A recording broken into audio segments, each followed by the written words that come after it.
Gran Turismo 7 Update 1.62 is here with the fantastic Renault AVANTIME, which I can't wait to try out, and 3 other things. It looks as if, as usual, there is a new menu book of some sort as well, in extra menus. Japanese Racing Pioneers, that's new. So I just need a... Actually, I could do that. Never mind, I'm not spending half of my money on it, however cool it is. And there's also some new scapes. Tokyo Bay, it looks like, is new. So we've got some more kind of Japanese scapes backgrounds. That's kind of cool. And you'll probably have seen one of these in the thumbnail. So the cars are spread across America, Europe, and Asia Pacific. So let's quickly look at this first. This is the Afeela Sony car, which is free, I believe. They already gave us the prototype of this vehicle in an update a year or so ago, probably at this point. And this one, as far as I can make out, is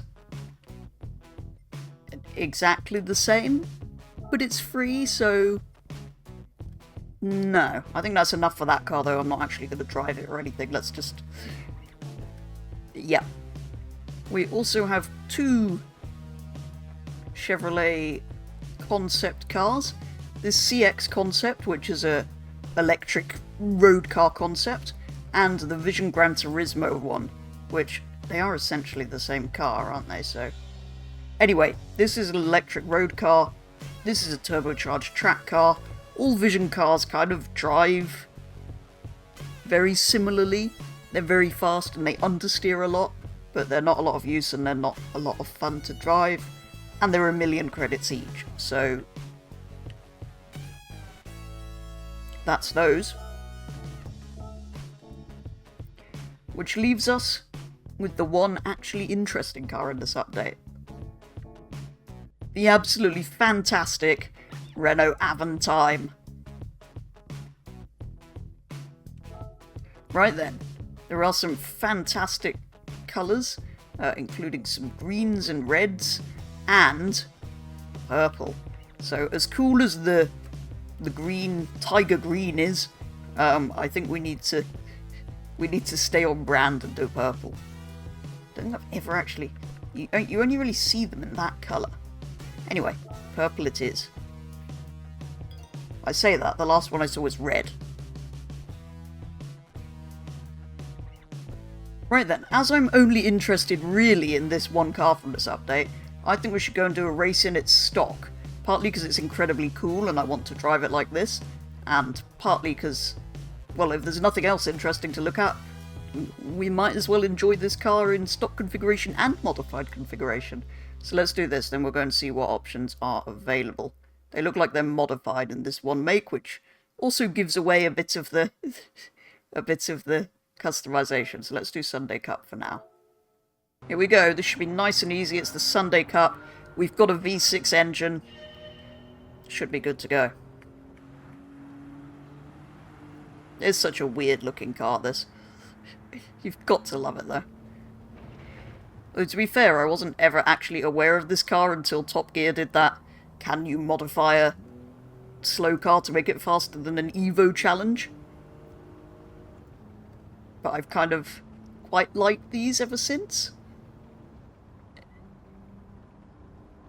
They actually said in that episode that there's one of the few cars that all 3 of the Top Gear trio actually like. It is kind of cool. It's actually slower than I thought it might be.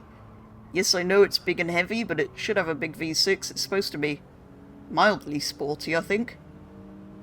Is that not the idea of slightly sporty coupe people carrier? Because obviously that's what the world needed. Anyway, it's a shame, because it's cool and quirky, but as you can see, it's not terribly practical for how big it is. And as it turns out, people didn't want a 2-door coupe sporty people carrier, and they sort of didn't really sell very many. I thought we were going to win the Sunday Cup easily. And to be fair, if I hadn't crashed a lot at the beginning, maybe. But it's looking kind of unlikely now.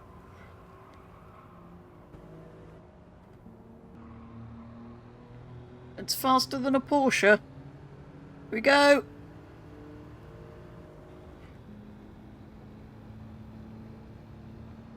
Never mind.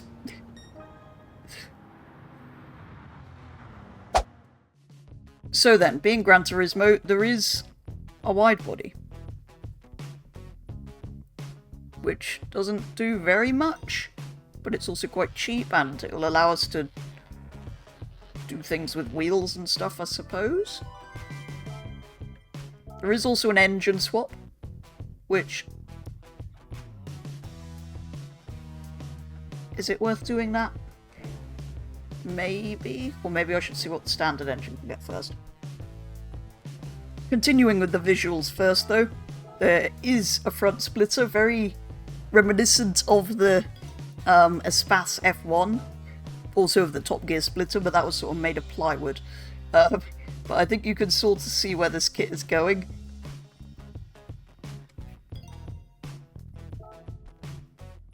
Yeah, very Espace F1. Also, big wing on front-wheel drive car. I think Top Gear discovered wasn't a great idea. And they lapped this.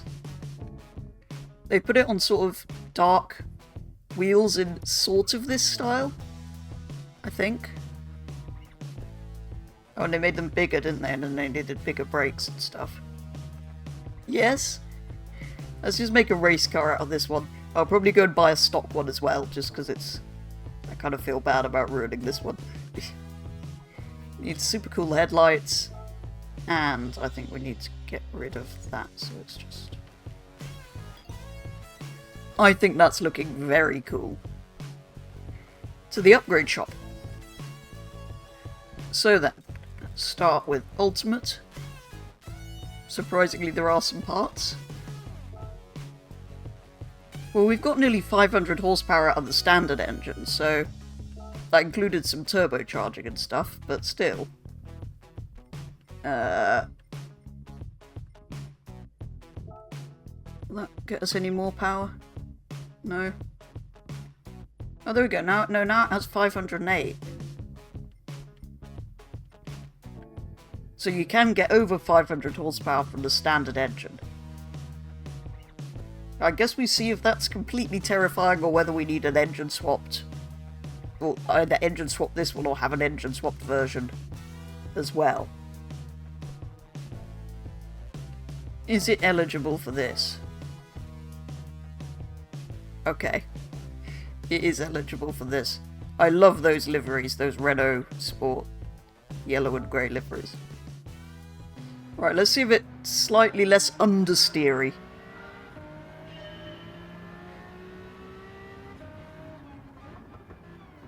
This is what Gran Turismo is all about. One makes series in slightly different and interesting cars, let's say.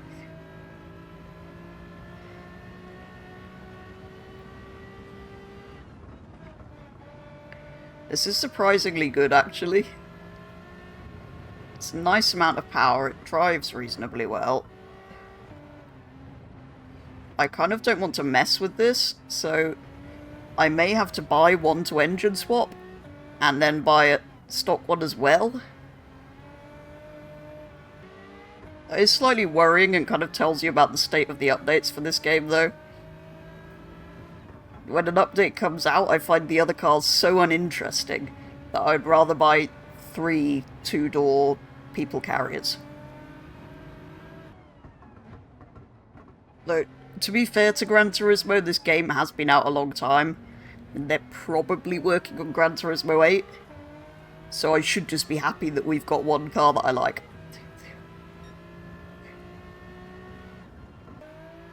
Well, that was a very easy race. I think I now need to go back and do that Sunday Cup that I failed miserably at before.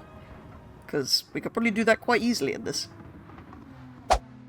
Here we go then. The other thing is, when I complete this, I've done 3 of the weekly challenges, which gets me a bonus. Although I've barely spent... Well, even if I buy 3 of these and the engine swap, it's going to have been a relatively cheap update.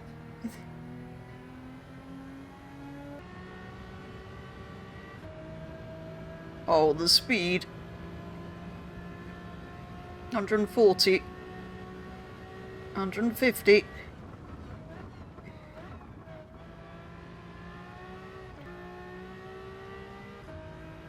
And just like that, across the line.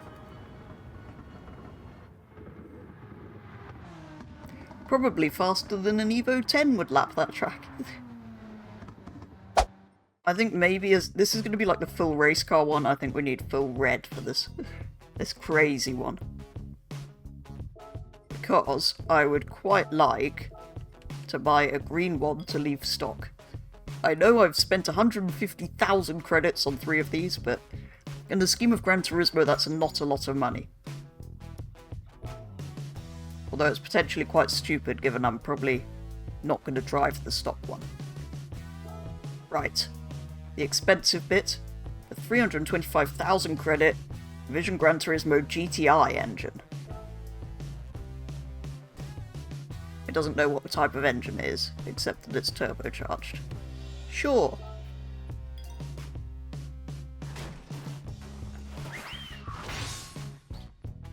The best animations. Of course, we also need to do this on this one, because we need all of those extreme aero-y bits. Oh, that's interesting. I've never noticed that.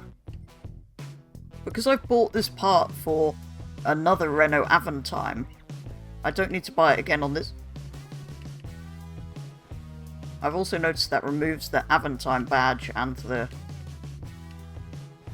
windscreen wiper. Yeah, I've never noticed that you... Well, I very rarely have two in the same car, I suppose. Anyway, it's got all of the same visual stuff as the other one. Now let's go and look at the engine upgrades, see if they're different, or if there are any. Okay, nothing in Ultimate. And we can put carbon ceramics on, but...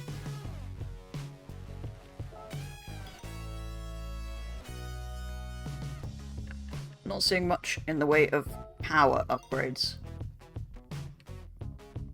Oh, the one thing I don't think I did on the other one was weight reduction. But it drives well. I don't want to mess with that one anymore. We can do that, which gives it nearly 800 horsepower.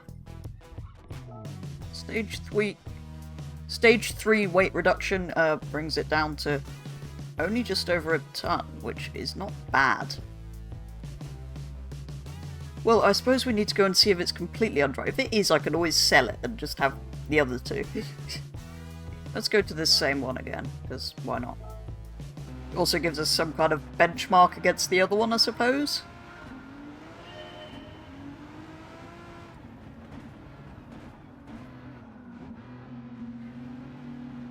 I mean, it sounds different.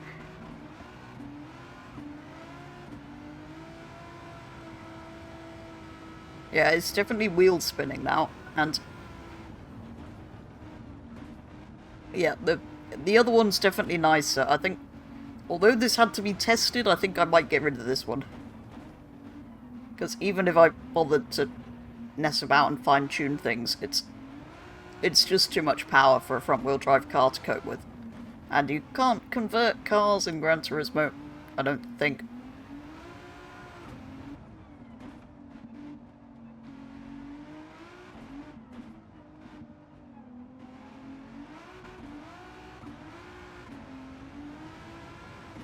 I mean, it was an easy win, but that car is only just about still drivable. Oh, for God's sake. I didn't need to spend 50,000 on them, it's in here as well, being a 2002 car. I forgot it was sometimes in both. I thought it was in one or the other. Never mind. We could have bought them for 39,000 instead of 50. Not that it makes a huge difference, and we get to pick the colour and stuff, but... Ooh, a BX. Ooh. I suppose having another quirky French car fits quite well, given that. Yeah, let's have one of them.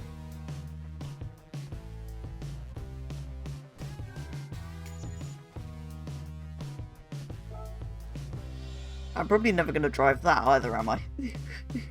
Oh well. What I really came here for is to see...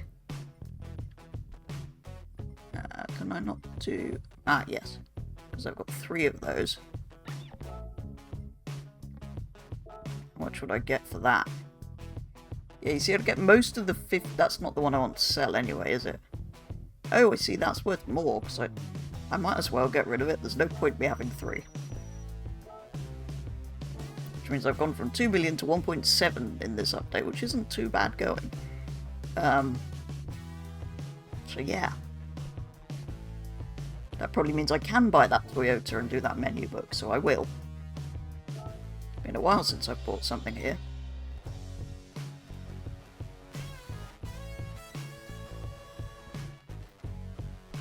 And what a beautiful thing to have bought. Even if it does have pop-up headlights. That was probably also a waste of money, because it's going to not be very good to drive, even if it is very nice to look at.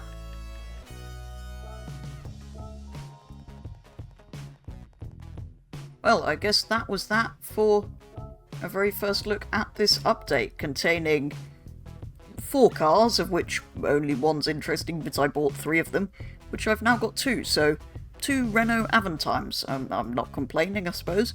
As ever though, do let me know your thoughts on this latest update for Gran Turismo 7, but for today's video that is going to be all, so thank you very much for watching, and I will be back with the next one very soon.